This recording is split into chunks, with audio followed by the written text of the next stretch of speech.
I'm Joyce Hagan, Executive Director of the Atlantic City Arts Foundation, and you are watching South Jersey Business with Joe Molyneux.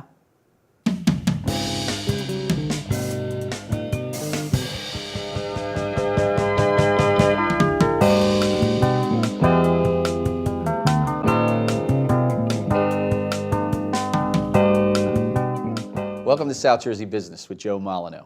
Thank you for joining us as we share information, tips, and techniques that can help make our business community and your business more successful.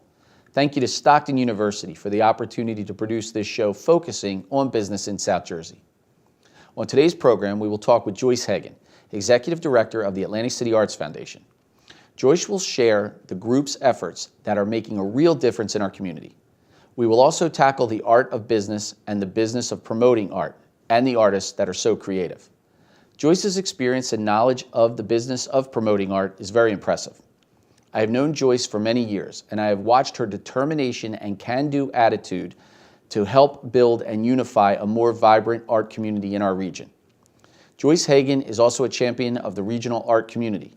The Atlantic City Arts Foundation helps support many events, including a few citywide initiatives that have a unique Stockton University connection.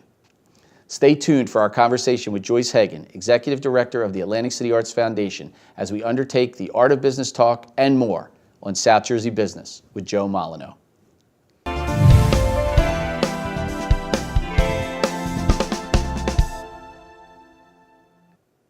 Welcome back to Business. Thanks for joining South Jersey Business with me, Joe Molyneux. Please welcome our guest, Executive Director of the Atlantic City Arts Foundation, Joyce Hagan. Joyce, thanks for joining us today on South Jersey Business. Thanks for the invitation, Joe. You know, some people may ask, why are we talking about art on a business show? But I think we both know art can be an amazing economic driver. What point in your career did you decide to make art and the passion for promoting artists within our region your career work? Well, it's been a long story, Joe. I did start creating art myself when I was a first-time mom. I wanted to be a stay-at-home mom, but I also wanted to have a profession and feel like I was contributing to the family income. So I started creating handcrafts and selling them at retail art shows. During that process, I did become involved with a nonprofit organization and was chosen to serve on the board and the marketing committee of that organization. From there, it transitioned through a small business that I created where I employed 12 independent contractors who created products for me that I marketed and sold across the country.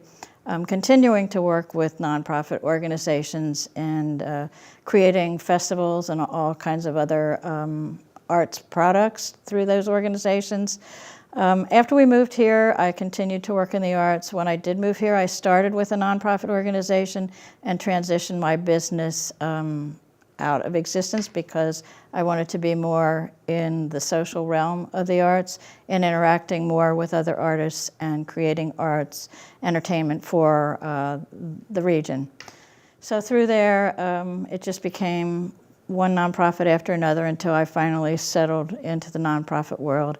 And now with the Atlantic City Arts Foundation, I'm able to work with artists and create events for the community that are arts related. How do you keep the people that are interested in the arts engaged as well as the artists themselves? How do you go about doing that? Well, I think you know me well enough to know that I'm pretty passionate about it.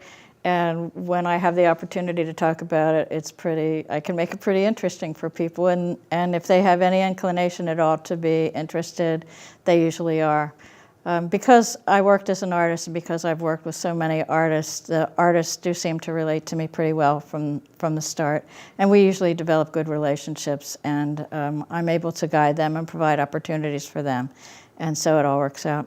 Well, it's interesting, and this is a perfect segue to the final question of this segment. Art changes, it's constantly changing in the area, the artists that are here, that locate here, that stay here. How do you stay relevant on what's going on the art scene, as well as being able to seize those potential opportunities to work with the artists? How do you accomplish that? There's a lot of opportunities online right now. I get a lot of blogs. I read information from a lot of sites. I've really studied nonprofit organizations, arts nonprofit organizations particularly, through the years because it's very interesting to me to watch why one succeeds and why another one fails when seemingly they have the same people and content to work with.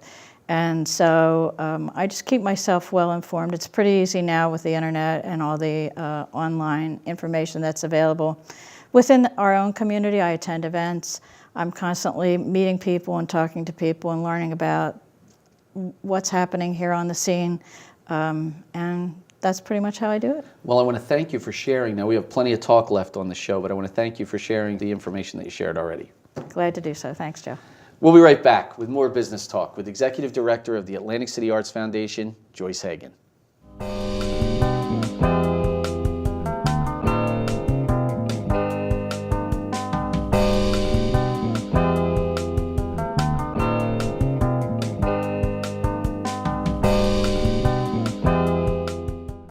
And we're back with Joyce Hagan, Executive Director of the Atlantic City Arts Foundation. Joyce, how do you define success in the business of promoting the arts?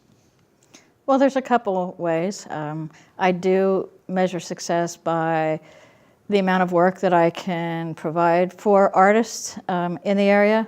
So keeping them busy and providing opportunities for them is one way, but also by the numbers of people who are attending the programs in Atlantic City. Also recently, I have to say, the conversations about arts in the city of Atlantic City have increased. While experts and consultants have for many years defined that the city needs to have more arts activity there, we are really actually now, from the grassroots level, producing some of that activity, and the response to it has been really great. So I would say those three ways are ways that I define success. Isn't it exciting when all those plans and the talk turns into real action and you get really quality events that come out of that? Absolutely. The Atlantic City Arts Foundation has met a measurable level of success with events like Chalk About AC, Arteriors, as well as 48 Blocks. Can you talk a little bit about what goes into the decision-making process of which events you're going to hold or undertake? Well, actually, I designed all of these events, and I did so after spending many years working in the city on behalf of the arts, and then many more years working in the region on behalf of the arts. And what I feel like I've learned from all of those years is that we don't even really have a good appreciation for what art can be in people's lives here and the way it can have a positive effect on the quality of life. And so rather than just creating arts programs, which is what had been tried before, I like to say they were kind of dropped in. Very few of those actually provided success. And so I tried to go really to the grassroots part of the community, use simple, inexpensive materials like chalk, be able to put people on the streets as though they were in the playground so they could harken back to their childhood days and just have a good time creating positive messaging and positive drawings in the city. Our other programs, Arteriors, are also low cost, 48 Blocks also low cost. So while millions have been spent on the arts in Atlantic City previously, we are having success with these very low-cost programs because we're just getting every individual involved in it. I would call those low-cost, high-impact events, and that's, I think, what you've accomplished. Now, it's funny because I had the opportunity to participate in all three of those that you just mentioned, and some have gone for multiple years.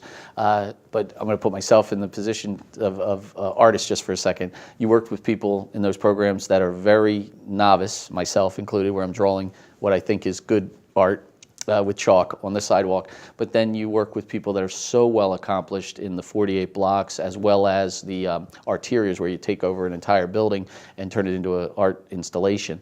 And then the 48 Blocks is just amazing. You did it throughout the city of Atlantic City. How do you manage the novice as well as the accomplished artist? It has to be a rare person that can handle all those different types of artists and make it a successful event. Do you have a secret to that success?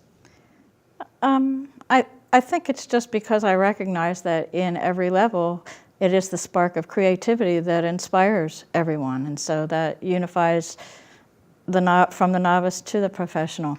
And you just want to keep that spark alive by whatever means it takes, so that the novice is out there creating emerging kinds of artwork, and it's all working for them, and the professional is still inspired to create what they create. So maybe it's more about the process of creating than the art itself.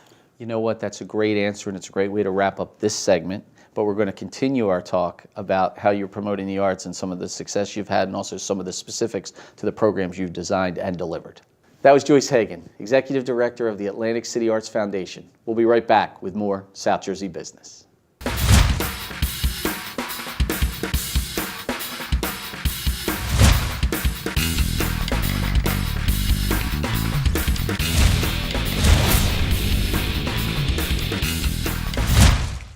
As you are aware, management, marketing, money, and media are the essential parts of any business. And when you are discussing the promotion of the arts in our communities, then you need to paint your knowledge of all 4 M's with a wide brushstroke. So it's time for the M4 Big Money question.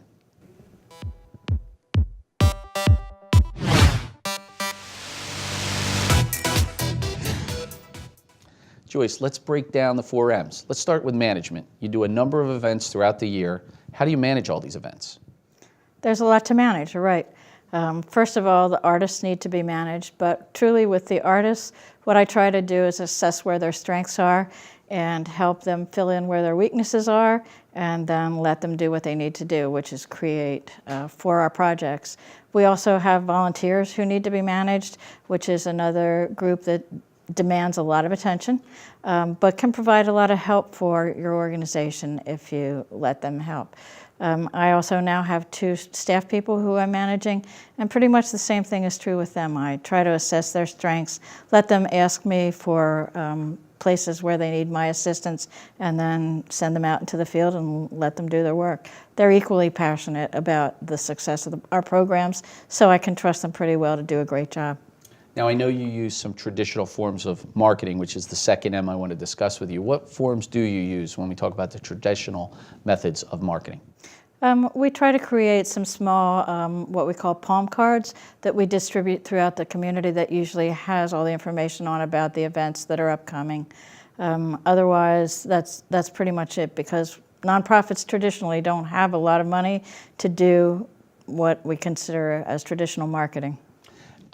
Money. It's very important to the arts and to get things funded. So let's talk about it. The third M, money. Right. Money's a big story for nonprofits.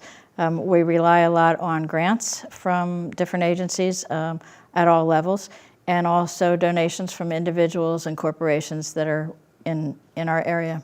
Now, as part of the Atlantic City Arts Foundation, is part of your role as Executive Director to seek those grants and write those grants and manage those grants? Yes. Yes, it has. Since we have the other 2 staff people, I have begun being able to concentrate on that more and more. As we grow and we have more need, I've been able to spend more time on that, and I hope it bears fruit. Do you find with each successful event you hold that the grant writing process, or at least the access to those grants and the ability to achieve those grants because you've had past success, has increased? Well, you need a good 3 years of programming to really be able to get significant grants throughout the different avenues that there are. But really what has happened is that the community now starts to anticipate those events. We do have more business support for our events. Everybody is starting to see the value and is willing to come on board with some of those donations. That's great to hear. And it brings us to our 4th M, media.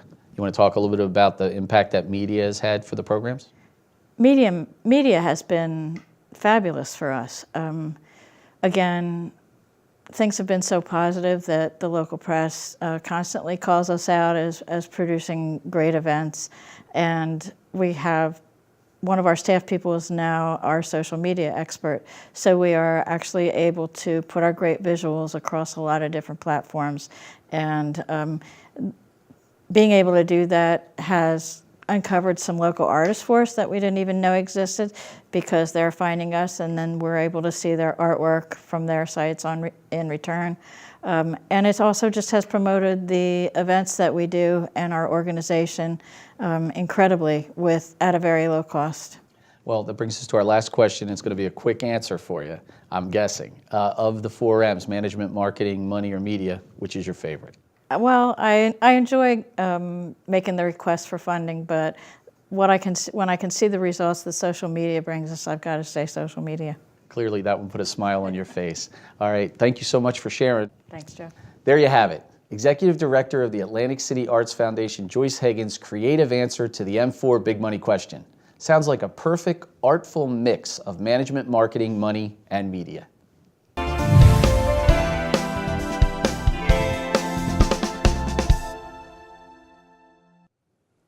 Welcome back.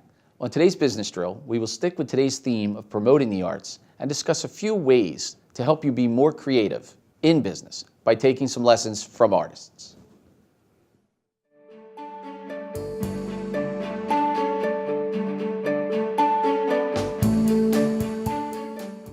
Count me as a firm believer that there is an art to being successful in business.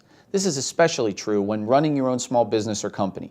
The ability to come up with ideas, design a plan, turn the idea or plan into reality, and to create something out of nothing is an art. Inspiration can come from many places. Just as the artist is moved to produce a work of art, the business owner is moved by desire or necessity to build a business. Not all business owners consider themselves creative people, and very few would call themselves artists. However, when we analyze the common traits in both the traditional artist and the small business artist, the similarities start to emerge.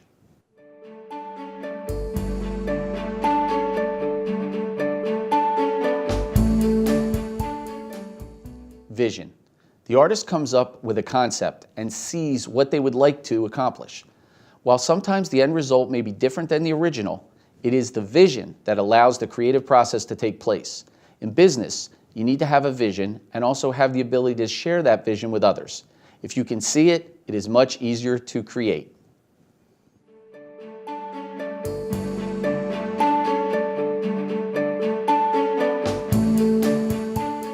Motivation. Artists act on their ideas simply to express themselves. Other artists are creating works of art to make a living and as a career. Business owners, like artists, can be home-based or even as hobbyists or work the business as their single source of income. Artists as a group seem to be self-motivated, the type of people that business owners need to be self-motivated as well.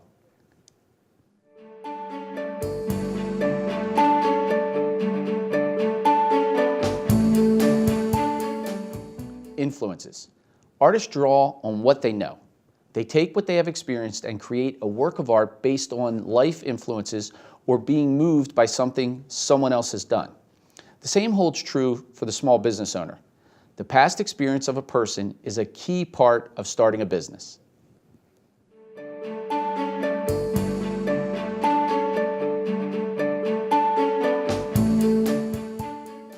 Uniqueness. The more unique the art created by the artist, the more likely that artist is to stand out from the crowd and draw attention to their creations. When a business can demonstrate uniqueness in a product offering or service, they have the opportunity to be very successful. Both walk a thin line between being seen as unique and being seen as too extreme. Knowing your customer base and target market can help in staying connected to your audience.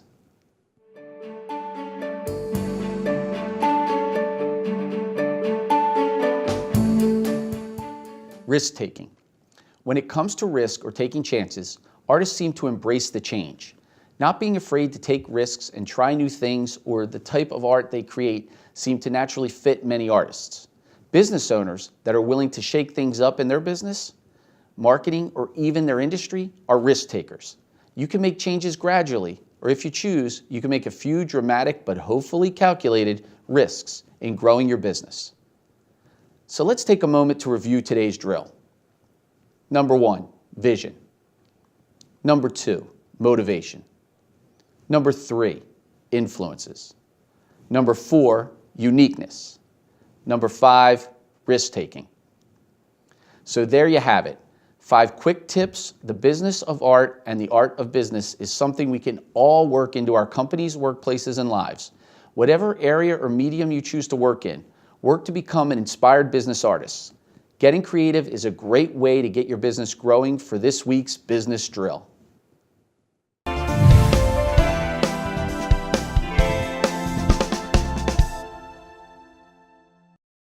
Having a good community conscience is an important part of building solid business relationships in the region where your customers, friends, and families live.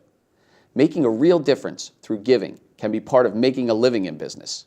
Here's how this week's guest gets involved to make our communities and region stronger.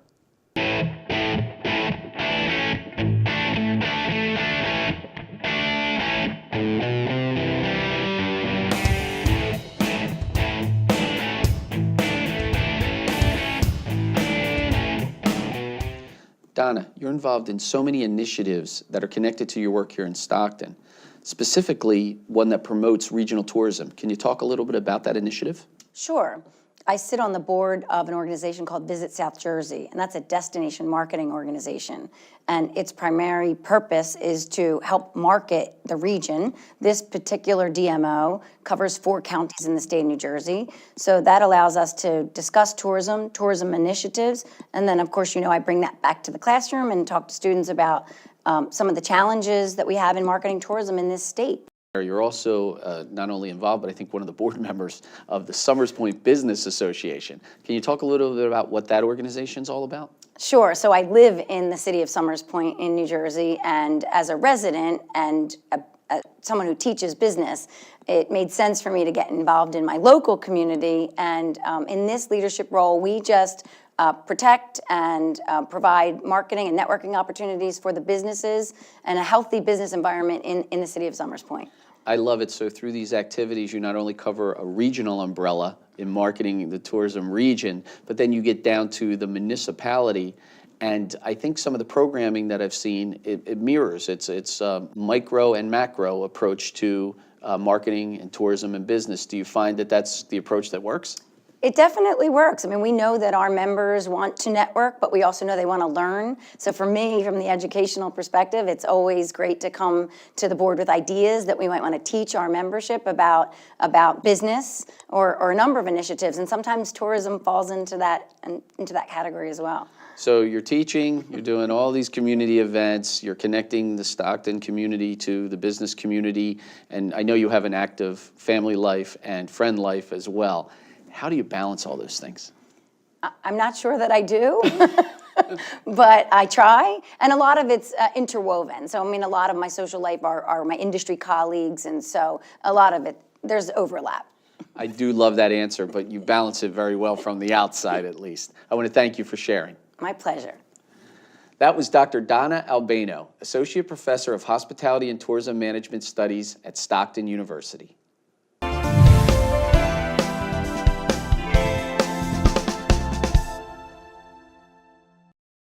As a proud graduate of Stockton, it is wonderful to meet and speak with so many business people in our region who have a past or a current link to the university as well.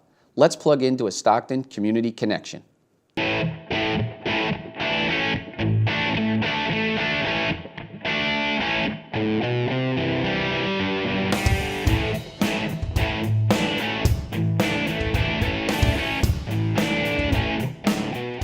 Mark, we meet many businesses around South Jersey that work very closely with Stockton University, and your connection at Little Water Distillery is not much different.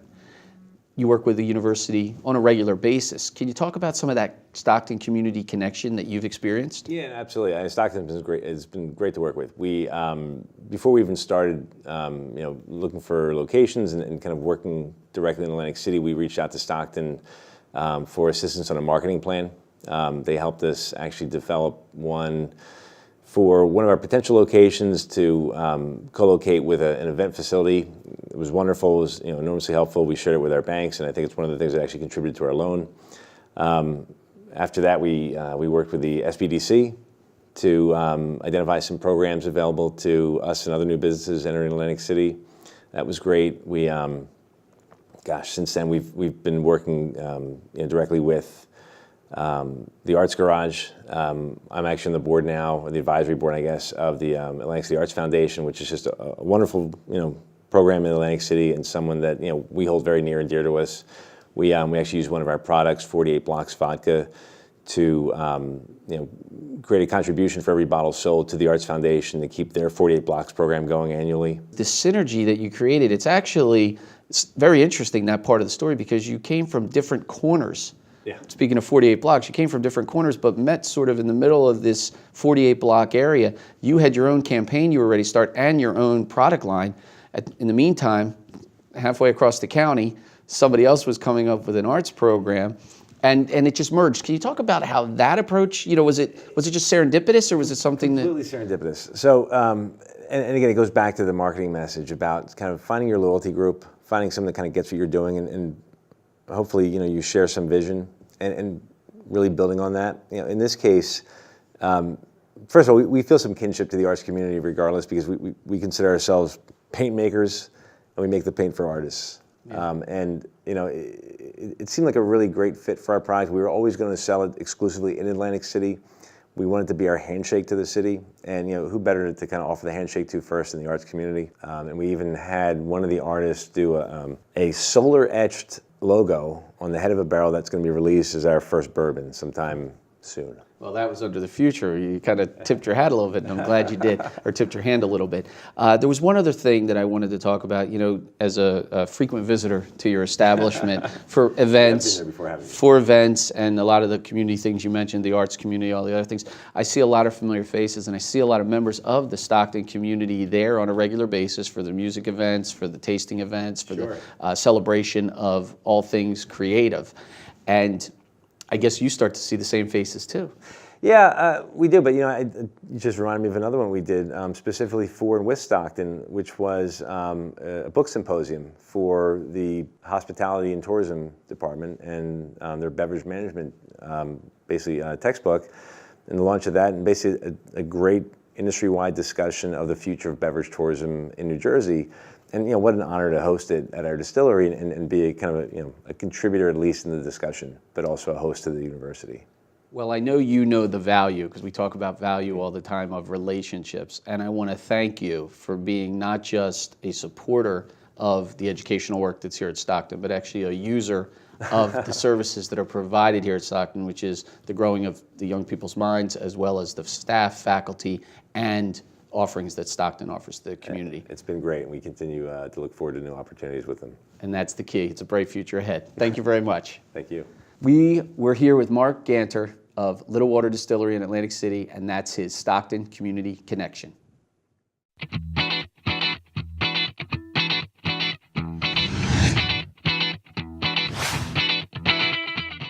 The crew here at South Jersey Business appreciates those of you that tune in to watch the show each week. From time to time, we receive questions from our viewers, and we always do our best to respond to your inquiries. So it's time for Q&A. Here's this week's question. Dear South Jersey Business, I give out a full-size paper 12-month calendar that has pictures representing each month. I am tired of using stock photography, and I'd like my calendar to connect more with my customers. Any suggestions?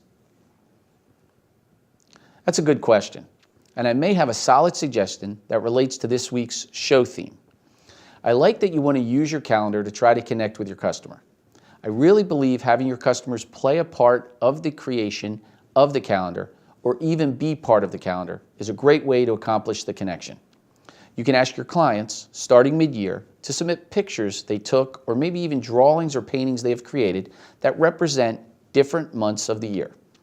You can establish this face-to-face or even through an email or social media campaign.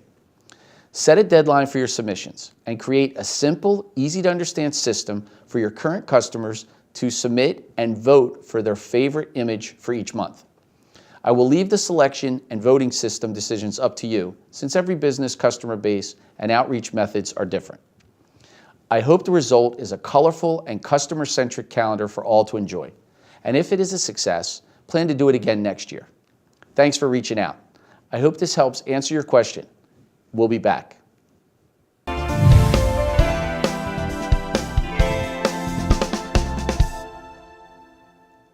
Well, that's the show.